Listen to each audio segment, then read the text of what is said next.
Y la realidad es esta: la verdad del Evangelio es tanto gloriosa como peligrosa. La honestidad en el Evangelio también dice: si estás aplastado bajo el peso del pecado y estás cansado y no quieres ya la carga, ven a Cristo. Queremos darle la bienvenida a Grace Community Church. Es un deleite para mí estar aquí en la banca del frente y escuchar aquí este recinto lleno de alabanza a nuestro Señor en español. Es un gozo para mí. Como ustedes todos lo saben, tenemos un ministerio extenso en el idioma en español. No saben cuántos idiomas salen de este lugar, pero hay muchos. Una realidad muy interesante es que todo domingo el sermón de este púlpito es traducido en árabe y enviado al Medio Oriente, y tenemos miles de personas que en el mundo árabe que están oyendo la palabra de Dios todo domingo, semana tras semana, y hemos estado haciendo ya por varios años. Entonces la palabra de Dios no tiene límites y habla a toda cultura, a toda sociedad.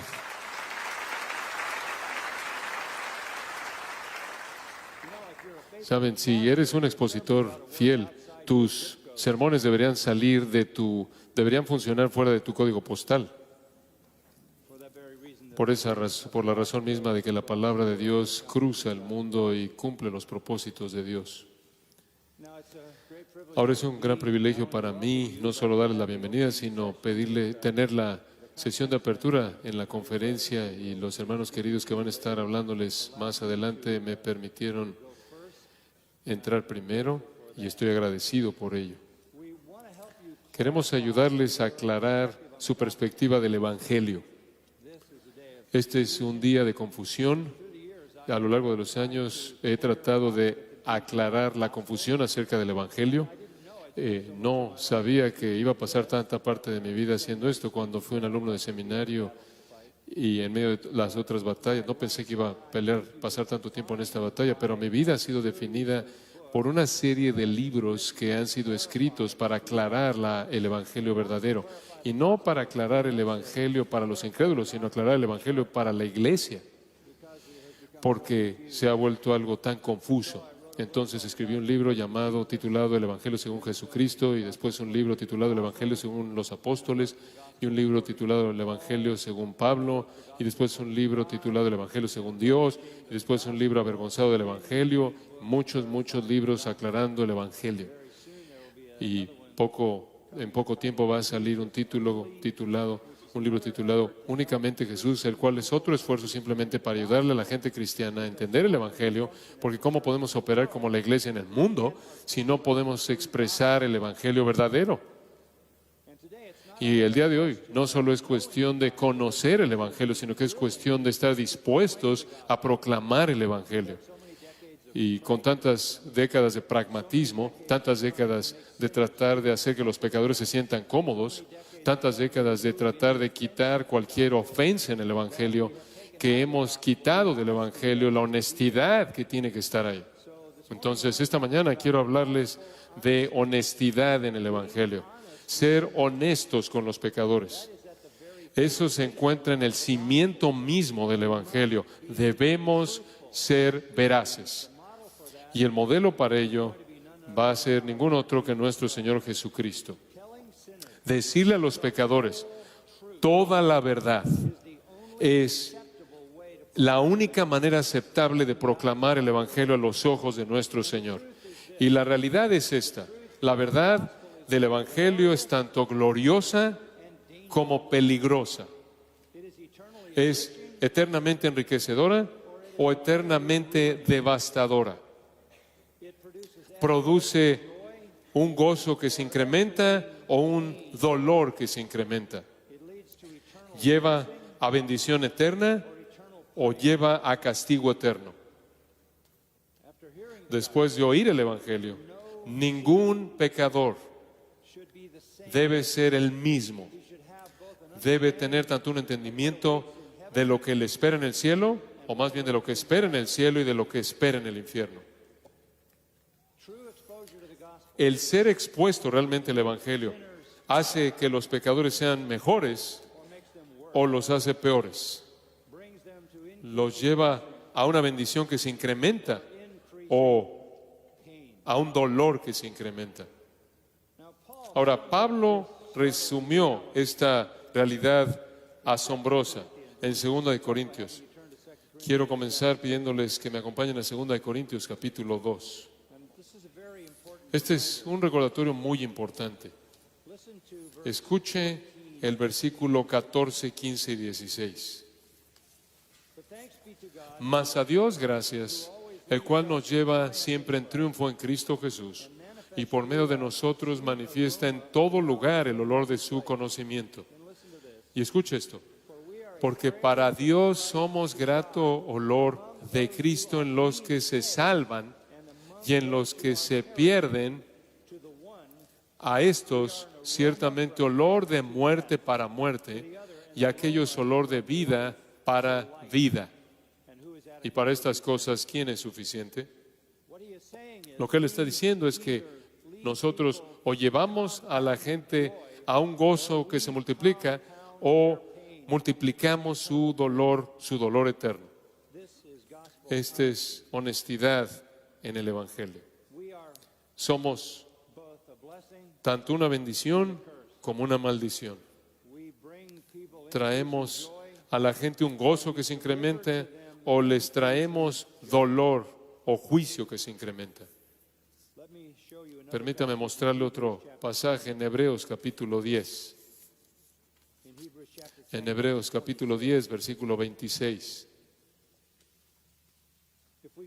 Porque si pecáremos voluntariamente después de haber recibido el conocimiento de la verdad, ya no queda más sacrificio por los pecados, sino una horrenda expectación de juicio y de hervor de fuego que ha de devorar a los adversarios. Ahora permítame detenerme. ¿Así evangeliza usted? ¿Así comparte usted el Evangelio?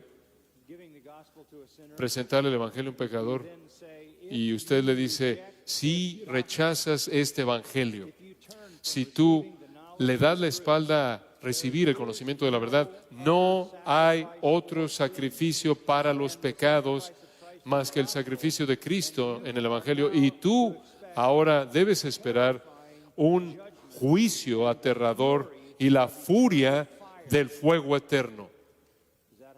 ¿Así presentamos el Evangelio? No creo. Rara vez.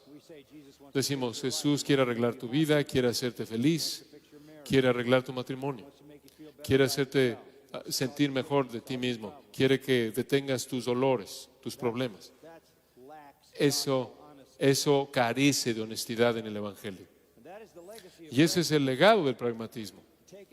Saca lo que ofende.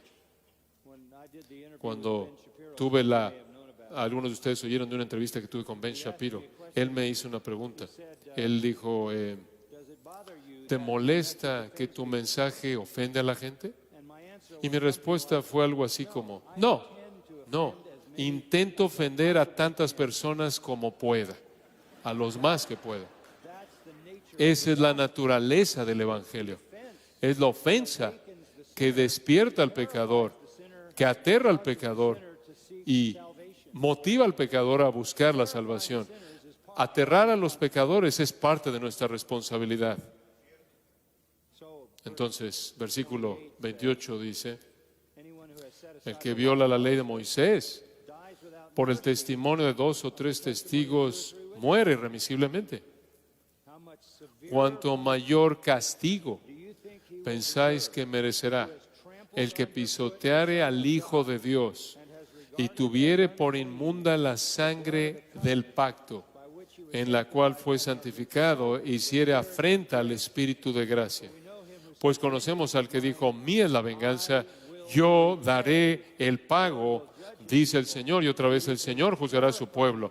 Horrenda cosa es caer en manos del Dios vivo. ¿Aterramos a los pecadores? ¿O somos olor de vida, sabor de vida para vida o sabor de muerte para muerte? ¿Añadimos a su gozo que se multiplica o a su dolor que se multiplica? Esa es honestidad en el Evangelio. Y si sacamos el terror del Señor No tenemos el poder para persuadir a los hombres. Pablo dijo a los corintios, conociendo el terror, el temor del Señor, persuadimos a los hombres, persuadiéndolos en base a la venganza divina y eterna. Ahora, quiero que vea Mateo 11.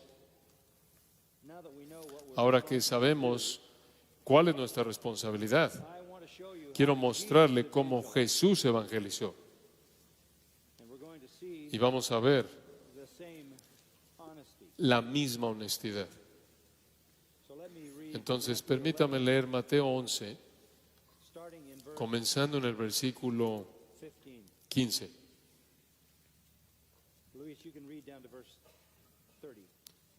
Very good. Mateo 11, 15 al 30. El que tiene oídos para oír, oiga. Mas, ¿a qué compararé esta generación?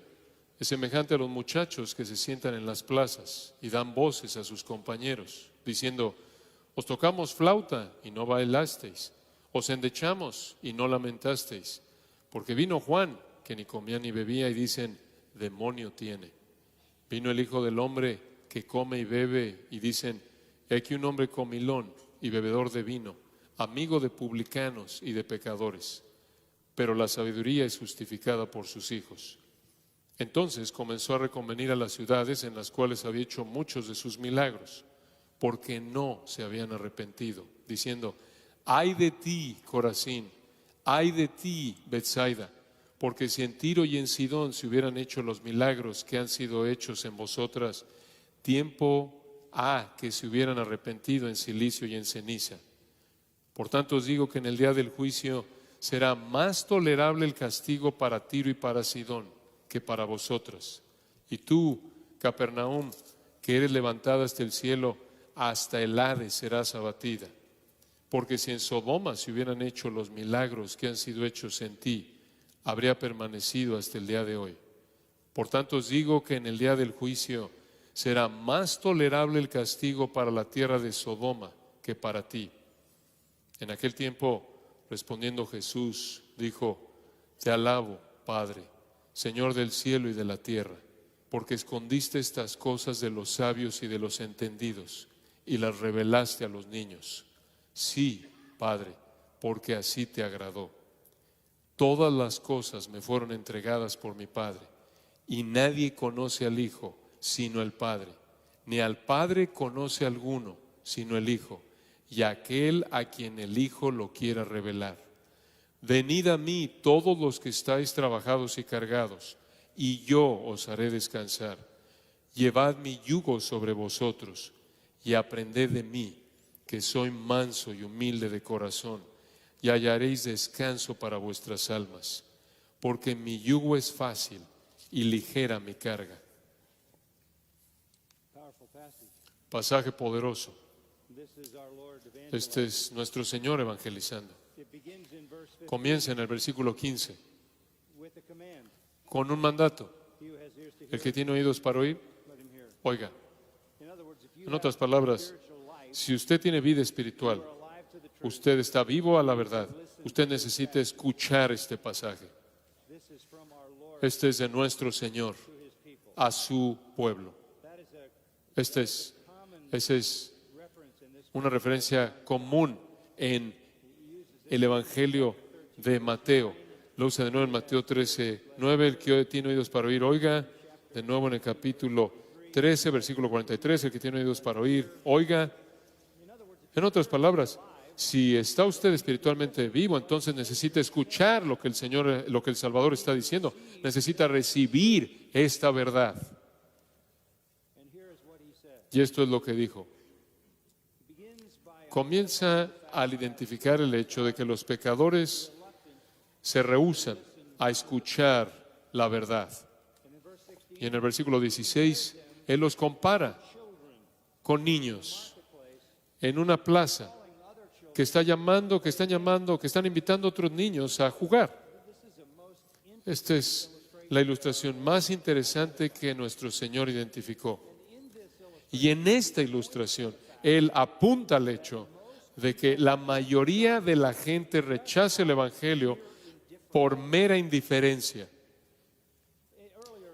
Antes, en el capítulo 11, él dijo, algunas personas rechazan por duda. Antes, ahí en el capítulo 11 dijo, algunas personas rechazan por confusión.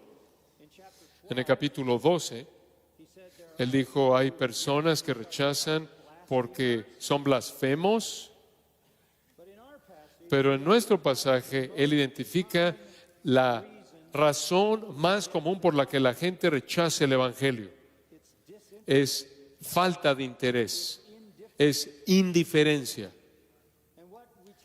Y lo que tendemos a hacer en la actualidad, en esta sociedad evangélica de la actualidad, es tratar de hacerlos estar interesados en base a qué tan bueno es Dios y todas las cosas que va a hacer por ellos.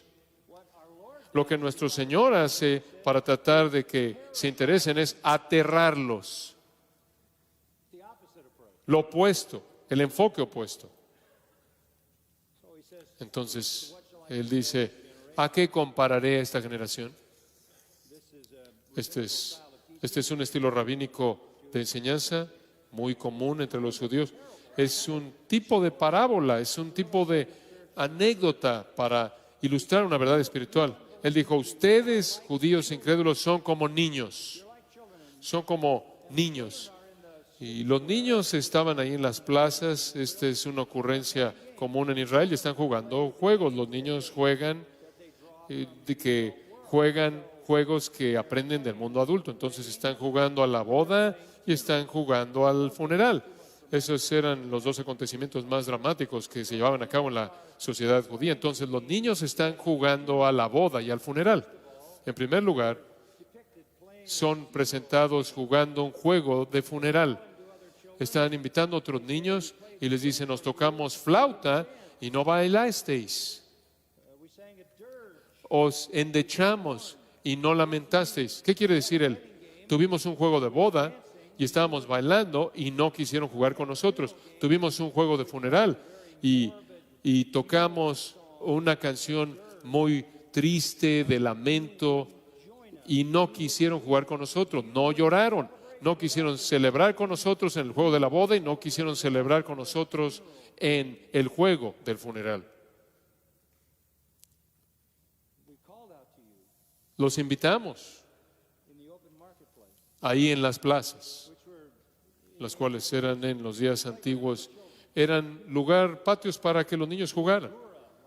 Agura, el lugar, la plaza pública, y los niños jugaban juegos que eran dramáticos en las vidas de sus padres. E invitaban a otros niños a jugar. Estos otros niños eran indiferentes. No se rieron y celebraron, no lloraron y se lamentaron. No jugaron el juego de la risa ni jugaron el juego de la tristeza. Indiferentes de manera obstinada. Esta es la única referencia bíblica en toda la Biblia a juegos de niños. Muy rara, excepcional. Tiene la intención de ilustrar la naturaleza obstinada, indiferente de los pecadores. Y aquí él explica la parábola, versículo 18. Porque vino Juan, se refiere a Juan el Bautista, que ni comía ni bebía. Entonces, él era la ilustración del funeral. ¿Cuál era el mensaje de Juan? Arrepentíos, arrepentíos, arrepentíos, arrepentíos. Él representaba el juego de la tristeza. Juan vino, que ni comía ni bebía. No jugaron ese juego. Dijeron acerca de Juan el Bautista, demonio tiene. De acuerdo con el registro del Evangelio, Juan tuvo una dieta muy limitada, no comió pan. Lucas 7:33 dice que no tomó vino, vivió en el desierto, no tuvo vida social, estuvo aislado y él predicó arrepentimiento y predicó que el Mesías estaba por venir. Y dijeron, demonio tiene. Lucas 7:33. Dijeron que estaba poseído por demonios, que él estaba loco, que él era un problema mental. No arrepentimiento, sino que lo ridiculizaron. En lugar de arrepentirse, lo ridiculizaron. Así le respondieron. El segundo predicador fue Jesús. Versículo 19. Vino el Hijo del Hombre. Y en contraste a Juan, él estaba comiendo y bebiendo, porque él era el novio y era el momento para la boda. Y no quisieron acompañarlo tampoco. Dijeron: he aquí un hombre comilón y bebedor de vino, amigo de publicanos y de pecadores. Dijeron: Juan el Bautista era demoníaco. Dijeron: Jesús era satánico. Dijeron: hace lo que hace por el poder de Satanás. Así respondieron al profeta más grande que jamás había vivido y al Hijo de Dios. Ese fue su veredicto. Juan es demoníaco, Jesús es satánico. No querían oír, no querían arrepentirse, no querían creer. Entonces hacen lo que los pecadores siempre hacen: inventan una excusa para su indiferencia al menospreciar al predicador. Para los judíos eran demasiado buenos, se creían demasiado buenos como para menospreciar a un profeta, eran demasiado buenos como para inclinarse ante un profeta que era demoníaco o postrarse ante un supuesto Mesías, quien era satánico. Estos son los que se creen buenos. Nuestro Señor dice al final del versículo 19, y este es un truismo, esto es axiomático, esta es una verdad que se explica a sí mismo, pero la sabiduría es justificada por sus hijos. El tiempo lo va a confirmar, el tiempo va a mostrar si fue Juan y Jesús los que eran satánicos o si fueron las personas los que lo rechazaron. La sabiduría humana corrupta produce acusaciones falsas en contra de los predicadores verdaderos. Por otro lado, no obstante, van a ser vindicados. Todos nosotros congregados aquí hoy somos parte de esa vindicación, ¿no es cierto? Nosotros creímos en el mensaje de Juan el Bautista, creímos que Jesús es el Cordero de Dios que vino a quitar el pecado del mundo, creímos en el mensaje de Jesús y aquí estamos, y como muchos de nosotros desde ese entonces, y así seremos muchos hasta que nuestro Señor regrese. La sabiduría de Juan el Bautista, la sabiduría de Jesús produce las obras justas de arrepentimiento y fe salvadora a lo largo de toda la historia desde ese entonces. Esta es la sabiduría que es de arriba. Santiago así la llama. No es la sabiduría que es de abajo. La sabiduría divina siempre será vindicada. Siempre la iglesia verdadera es una vindicación de Juan el Bautista y Jesús. El veredicto definitivo acerca del Evangelio de arrepentimiento y fe, el veredicto definitivo acerca del Evangelio no es decidido por aquellos que lo rechazan, sino por aquellos que se arrepienten y creen. Somos demostraciones vivas de la sabiduría viva, verdadera del Evangelio, porque nuestras vidas han sido transformadas. Los pecadores impenitentes, incrédulos que se creen buenos, inventan razones para rechazar, inclusive pueden burlarse de los predicadores, burlarse del Evangelio. Son como niños caprichosos que no quieren acompañarte.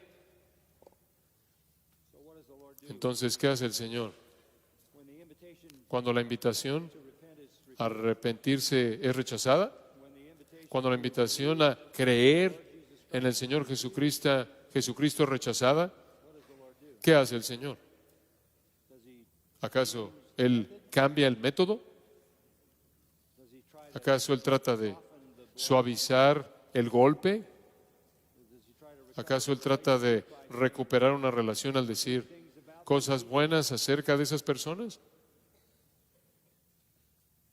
No. Observe lo que nuestro Señor hace. Versículo 20. Entonces comenzó a reconvenir a las ciudades, en las cuales había hecho muchos de sus milagros, porque no se habían arrepentido. ¿Cuándo fue la última vez que usted denunció a un pecador quien no se arrepintió? Si usted tiene autoridad como lo es, usted tiene autoridad delegada de Jesús para usted y le ha dado autoridad a usted a través de la revelación del Nuevo Testamento. Usted habla en su lugar. ¿Cuándo fue la última vez que usted le dijo a un pecador, ¿entiendes las consecuencias, las implicaciones de lo que acabas de hacer? De hecho, lo que usted ve aquí por parte del Cordero de Dios es la ira del Cordero. Versículo 20. Entonces comenzó a reconvenir o a denunciar. Esto es enojo santo. Esta es una palabra griega muy fuerte. Y él denuncia las ciudades en las cuales se había hecho la mayoría de sus milagros. Entre más habían sido expuestos a la verdad, mayor sería su juicio. Las ciudades en las que la mayoría de sus dunamis fueron hechos, sus obras de poder fueron hechos. Ahora, ¿cuál es la ciudad? Ahora, ¿qué es una ciudad? Es la gente, es la gente. Él no está pronunciando condenación contra instituciones y edificios, sino contra personas, porque él dice, porque no se habían arrepentido. Entonces, es un paso muy corto de oír el Evangelio a ser denunciado, de habérsele ofrecido salvación por parte de un cordero, del cordero, a ser condenado con ira por el cordero. Esa es la afirmación que dice, al que mucho se le haya dado, más se le pedirá. A eso se refiere esa afirmación. La cantidad de exposición al Señor, a la verdad divina, al Evangelio, agrava la culpabilidad. Pablo dice en Romanos 2 que están atesorando culpabilidad para el día de la ira. Entre mayor es el privilegio del Evangelio, mayor es la culpabilidad del rechazo y mayor es el castigo. Y eso es exactamente lo que dijo aquí. El infierno será menos doloroso, si puede decirse así, para alguien que nunca oye el Evangelio, que para alguien que lo oye y lo rechaza. Corazín, Betsaida, Capernaum, 3 ciudades en donde Jesús había hecho sus milagros. Literalmente, lo habían tenido ahí por 3 años y habían tenido una prueba abrumadora porque Él le hizo milagros ahí o porque los milagros que hizo en la parte sur de Judea les estaban siendo reportados ahí.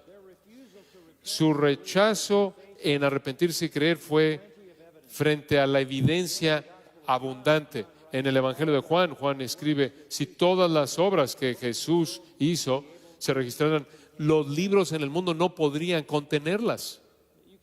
Usted podría decir que el Señor literalmente expulsó la enfermedad de la tierra de Israel durante el tiempo de su ministerio. Ellos tuvieron un privilegio inmenso al ver al Hijo de Dios demostrando su poder ahí frente a sus ojos. Y cuando fueron llamados a arrepentirse, fueron llamados a creer, no creyeron ni se arrepintieron. Y ellos fueron como esos niños indiferentes que no se interesaban. Y nuestro Señor ahora está listo para aterrarlos. Debería haberlos sacudido de su indiferencia rápidamente. De una manera semejante a lo que la predicación de Jonás hizo en Nínive, cuando la ciudad entera se arrepintió. Pero no estas ciudades. No se arrepintieron. Entonces, ¿qué hace usted cuando la gente no se arrepiente? Con la gente que no cree, usted pronuncia condenación sobre ellos. Versículo 21. Ay de ti, Corazín. Ay de ti, Betsaida. Eso se oye en español como una palabra onomatopéyica. En griego es hoi, hoi, ay. Entonces nuestro Señor pronuncia condenación. Corazín estaba a más de 4 kilómetros al norte de Capernaum. Betsaida estaba al oeste de Capernaum. Y Capernaum era la ciudad principal en la parte sur extrema del mar de Galilea. Capernaum, el hogar de Felipe, Andrés, Pedro. Ellos vieron muchos milagros. Oyeron a Jesús hablando muchas veces. Pero no se arrepintieron. Escucha el resto del versículo 21. Porque si en Tiro y en Sidón se hubieran hecho los milagros que han sido hechos en vosotras, tiempo ha que se hubieran arrepentido en silicio y en ceniza. Los que se creen buenos en sí mismos, ese es el pecado más condenador de todos los pecados.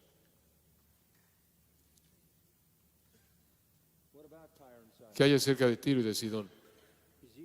Ezequiel 26 al 28, Isaías 23, Tiro y Sidón se habla, los menciona el profeta Amós, el profeta Joel, el profeta Jeremías.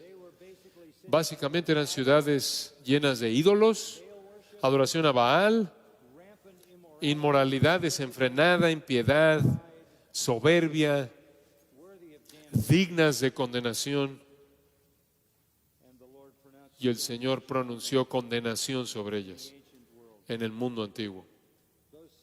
Esas ciudades son remanentes de esas ciudades existían en la actualidad. Según Mateo 15, 21, Él fue ahí y Él sin duda alguna pensó en Tiro y Sidón de su día. Tiro y Sidón fueron devastadas, fueron aplastadas, y toda persona en esas ciudades fueron consignados al castigo eterno. Si esas ciudades hubieran visto lo que Corazín y Betsaida vieron, se habrían arrepentido mucho tiempo antes en silicio y ceniza. Esos son símbolos de lloro o símbolos de lamento, de humillación. Lo cual quiere decir esto: Corazín y Betsaida, los habitantes de Corazín y Betsaida, sufrirán más en el infierno eterno que Tiro y Sidón. Tiro y Sidón, escuche, de manera abierta fueron paganos. Corazín y Betsaida, profesando adorar al Dios del Antiguo Testamento. Pero su infierno será más caliente que el de los paganos. ¿Por qué? Porque al que mucho se le haya dado, ¿qué? Más se le pedirá. La gente necesita ser advertida. Más tolerable para Tiro y Sidón que para ustedes. Después en el versículo 23, y tú, Capernaum, que eres levantada hasta el cielo.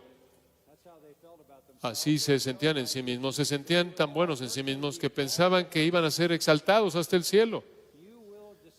Tú serás abatida hasta el Hades. Porque si en Sodoma se hubieran hecho los milagros que han sido hechos en ti, habría permanecido hasta el día de hoy. Sodoma, Génesis 19, ¿cuál fue su pecado? El tipo de homosexualidad más perverso y nauseabundo, y trataron de hecho violar a ángeles. El Señor tuvo que protegerlos. Lot tuvo que protegerlos. La palabra Sodoma es sinónima con la palabra Sodoma es sinónima de la perversión de la homosexualidad. Esa ciudad fue sepultada bajo el fuego y azufre. Esa fue una ilustración temporal de lo que sucedería inmediatamente a todas las personas en esa ciudad cuando terminaran fuera de la presencia de Dios en el infierno eterno, en el fuego eterno. Capernaum, ¿crees que vas a ser exaltada hasta el cielo porque eres tan religiosa? Porque tú dices adorar al Dios del Antiguo Testamento, porque tú dices creerte buena en ti misma. Tú vas a tener un infierno más caliente que los sodomitas, homosexuales, violadores, perversos, impíos. Esos milagros que ocurrieron en Capernaum, si hubieran ocurrido en Sodoma, todavía estarían aquí, porque se habrían arrepentido. Capernaum excedió a Corazín y Betsaida en privilegio. Sodoma excedió a Tiro y a Sidón en impiedad. Pero las personas más miserables jamás no son los sodomitas, sino las personas de Capernaum. No hay protección en la religión en la que la gente se cree buena en sí misma. Ustedes, de todas las personas, tienen que ver al catolicismo romano a la luz exactamente de esta perspectiva. En el juicio será peor para los más privilegiados. No hay igual en el Antiguo Testamento a la destrucción de Sodoma, a la impiedad de Sodoma, pero la impiedad de Capernaum fue mayor. Rechazar el Evangelio, rechazar a Cristo, trae el juicio más severo. Es lo que acabo de leerles en Hebreos 10:26, de cuánto mayor será el juicio de aquel que haya pisoteado la sangre del pacto. No hay evidencia de que los habitantes de Capernaum se opusieron a Jesús. Realmente no hay evidencia de que lo ridiculizaron. Simplemente no quisieron jugar el juego. Quedaron sorprendidos por él. Quedaron fascinados por él. Quedaron impresionados por sus palabras. Eran religiosos, eran respetables, se creían buenos en sí mismos, estaban satisfechos, pero no fueron movidos por el Evangelio. La gente respetable, religiosa, expuesta a la verdad de Jesucristo y el Evangelio, que no se quiera arrepentir, sufrirá el juicio más severo en el infierno. Esa es honestidad en el Evangelio. Esa es la verdad. El infierno será peor para la gente religiosa que se cree buena en sí misma que para los sodomitas. Entonces, ¿qué aprendemos acerca de la honestidad del Evangelio? ¿Involucra un ruego compasivo? ¿Quieres jugar? ¿Quieres acompañarnos? ¿Quieres arrepentirte? ¿Quieres creer? ¿Involucra una advertencia contundente? Acabamos de oír eso. Pero también involucra una promesa de confianza. Observe el versículo 25. En aquel tiempo, tan importante, el Señor necesitaba decir algo para ayudarnos a entender esto. Y Él dice esto: al Padre, te alabo, Padre, Señor del cielo y de la tierra, porque escondiste estas cosas de los sabios y de los entendidos y las revelaste a los niños. Ya para cuando llega al final del versículo 24, el trabajo del evangelismo parece duro y que nos deja con el corazón roto. Y si lo decimos de manera suave, parece ser abrumadoramente decepcionante. Debió haber sido decepcionante para nuestro Señor, que había hecho todo esto durante 3 años, y ser rechazado y menospreciado, y le entregaron a los romanos y lo ejecutaron. Toda la presentación gloriosa del Evangelio, todas las obras milagrosas, todas las palabras gloriosas, palabras divinas que Él habló, y todo eso es rechazado. Esa es la verdad, honestamente. Eso es lo que Dios le dijo a Isaías. Nadie te va a oír, nadie va a escuchar, nadie va a creer. ¿Por qué? Escuche con atención. Porque la salvación es un acto de Dios. La salvación es un acto de Dios.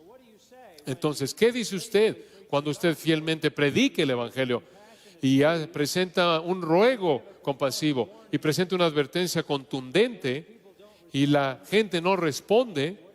¿Qué dice usted? Dice usted: te alabo, Padre, Señor del cielo y de la tierra, porque escondiste estas cosas de los sabios y de los entendidos y las revelaste a los niños. Sí, Padre, porque así te agradó. ¿Qué está diciendo? Él está diciendo: la salvación es un acto de Dios. En el momento mismo, cuando la respuesta típica de los pecadores estaba siendo experimentada de nuevo por nuestro Señor mismo, no hubo arrepentimiento, no hubo fe, una respuesta típica de la nación entera de Israel y el mundo. Jesús no está derrotado, Él no está desanimado, sino que más bien tiene confianza, y tiene confianza en esto, en el propósito y plan de su Padre. Alabanza es su respuesta, no desánimo. Cuando el Evangelio es rechazado, ¿qué hace Él? Él alaba, porque es Dios quien determina esconder la verdad y a quien Él quiere revelar la verdad.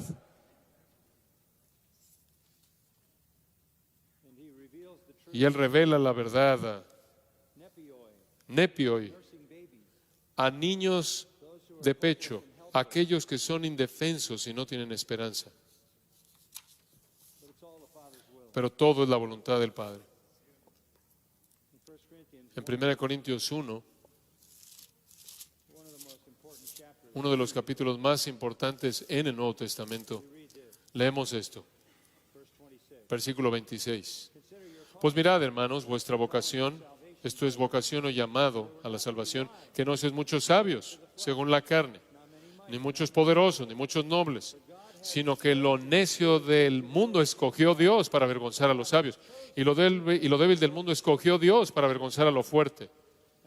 Y lo vil del mundo y lo menospreciado escogió Dios, y lo que no es para deshacer lo que es, a fin de que nadie se jacte en su presencia. Después esto: mas por Él estáis vosotros en Cristo Jesús, el cual nos ha sido hecho por Dios sabiduría, justificación, santificación y redención, para que, como está escrito, el que se gloría, gloríese en el Señor. Dios ha escogido. Dios escogió. Dios escogió 3 veces. Si no supiera yo eso, yo estaría desanimado. Pero esto agradó a sus ojos. Él va a congregar a sus escogidos. Eso fue lo que Pablo estaba celebrando en Efesios, cuando él dijo: bendito sea el Dios y Padre de nuestro Señor Jesucristo, que nos bendijo con toda bendición espiritual en los lugares celestiales en Cristo, según nos escogió en Él antes de la fundación del mundo, para que fuésemos santos y sin mancha delante de Él, en amor, habiéndonos predestinado para ser adoptados hijos suyos por medio de Jesucristo, según el puro afecto de su voluntad, para alabanza de la gloria de su gracia. El ministerio sería desalentador si yo pensara que la gente rechaza debido a algo que yo debería de hacer, o la gente rechaza porque dejé de hacer algo. No, el Padre tiene un plan. Versículo 27. Todas las cosas me fueron entregadas por mi Padre. Cualquier persona que es salvada es un regalo del Padre para el Hijo. Escuche esto. Nadie conoce al Hijo sino el Padre, ni al Padre conoce a alguno sino el Hijo, y aquel a quien el Hijo lo quiera revelar. Escuche, la gente que está siendo salvada son aquellos que son escogidos por Dios, y aquellos a quienes el Evangelio y el Salvador en el Evangelio es revelado por obra divina. Martín Lutero dijo, aquí saca todo mérito, todas las capacidades y en razón de los hombres que sueñan en el libre albedrío, no cuenta nada para Dios. Cristo hace todo. El arrepentimiento y la fe en el Evangelio depende de manera total de la voluntad del Padre y la obra del Hijo. Y eso es lo que Dios le dijo a Isaías. Isaías dijo, si nadie va a creer, ¿por qué debo predicar? ¿Por cuánto tiempo debo predicar? Y Dios le dijo, predica hasta que no quede nadie a quien predicar. ¿Por qué? Porque tengo un remanente. Es Isaías, así termina Isaías 6, la simiente santa.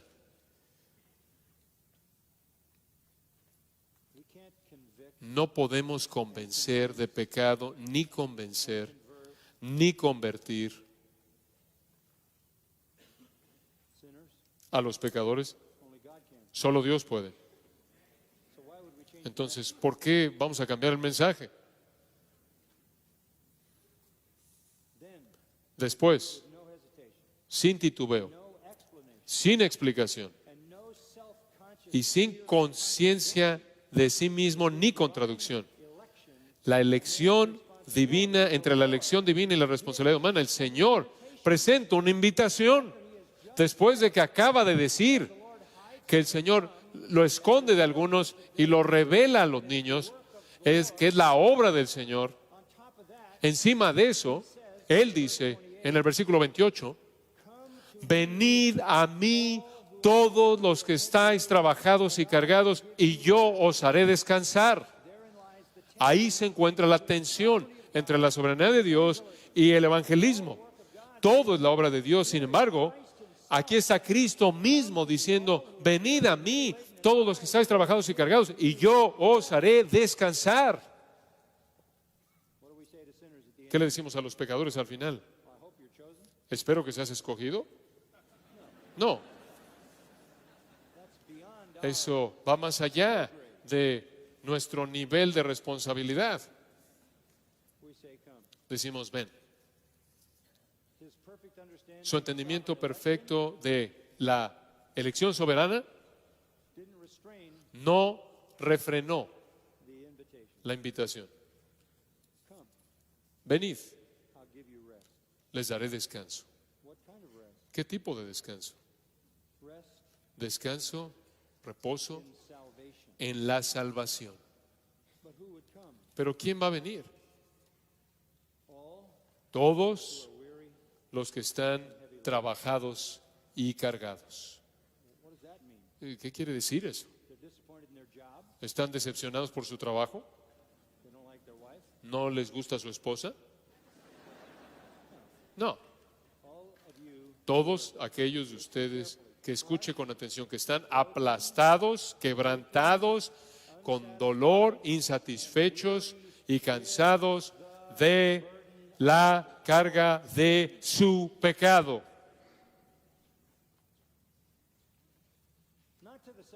No a los que se creen buenos en sí mismos, que piensan que son sabios e inteligentes. No para los que están satisfechos en sí mismos, los niños que rechazan el arrepentimiento y la fe, sino a los que están desesperados, que han agotado todos sus recursos. No les queda nada. Su pecado ha aplastado sus vidas. La honestidad del Evangelio dice que la salvación es ofrecida a aquellos que están aplastados bajo el peso del pecado y la culpabilidad y el temor. Hay muchas personas así. Esa es la razón por la que la tasa de suicidio sigue incrementándose. La honestidad en el Evangelio dice, la salvación es una obra de Dios. Él decide, pero la honestidad en el Evangelio también dice, si estás aplastado bajo el peso del pecado y estás cansado y no quieres ya la carga, ven a Cristo y encontrarás descanso. Versículo 29. Llevad mi yugo.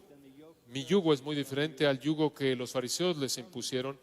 Vengan, lleven mi yugo y aprendan de mí, que soy manso y humilde de corazón, y hallaréis descanso para vuestras almas. Porque mi yugo es fácil y ligera mi carga. Esa es la razón por la que el progreso del peregrino, cuando el peregrino llega a la fe en Cristo, su carga es quitada. Llevad mi yugo, aprended de mí. Yo soy el maestro a quien deben escuchar. Manso, humilde, van a hallar descanso, consuelo. ¿Qué es lo que demanda la honestidad en el Evangelio? Un ruego compasivo hacia la gente, llamándoles a que se arrepientan y crean. Una advertencia de el juicio aterrador, de juicio que vendrá sobre aquellos que rechazan.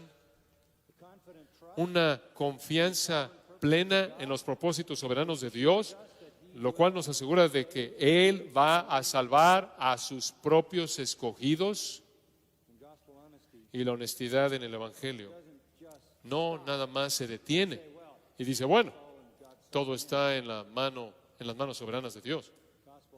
La honestidad en el Evangelio dice, a todos ustedes, a cualquiera de ustedes que está aplastado bajo el peso de su pecado, vengan, Él va a recibirte, te va a dar descanso.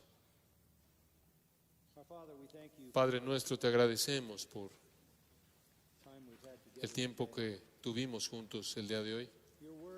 Tu palabra es abrumadora para nosotros debido a su claridad, su poder. Nosotros estamos conscientes de ese poder, habiendo sido objeto de su obra como tus hijos, y estamos conscientes de ese poder cada vez que oímos la palabra, conforme viene a nosotros, con convicción divina, con claridad divina. Señor, en estos días en los que compartimos este tiempo juntos con estos amigos preciados, tan preciados, aclara todas estas cosas que necesitamos, y haznos más fieles y más eficaces en cumplir con el plan del Evangelio, según tu voluntad. Literalmente estamos abrumados por el privilegio. Y para estas cosas, ¿quién es suficiente? ¿Qué ser humano podría tener una vida que fuera tan significativa? Que para algunos es aroma de vida para vida y para otros aroma de muerte para muerte. ¿La vida de quién podría importar tanto que tenga un impacto eterno? Y tú has dicho que es la vida de aquellos que triunfan en Cristo, que proclaman su Evangelio. Gracias por este alto llamado. Haznos útiles para tu gloria. Amén.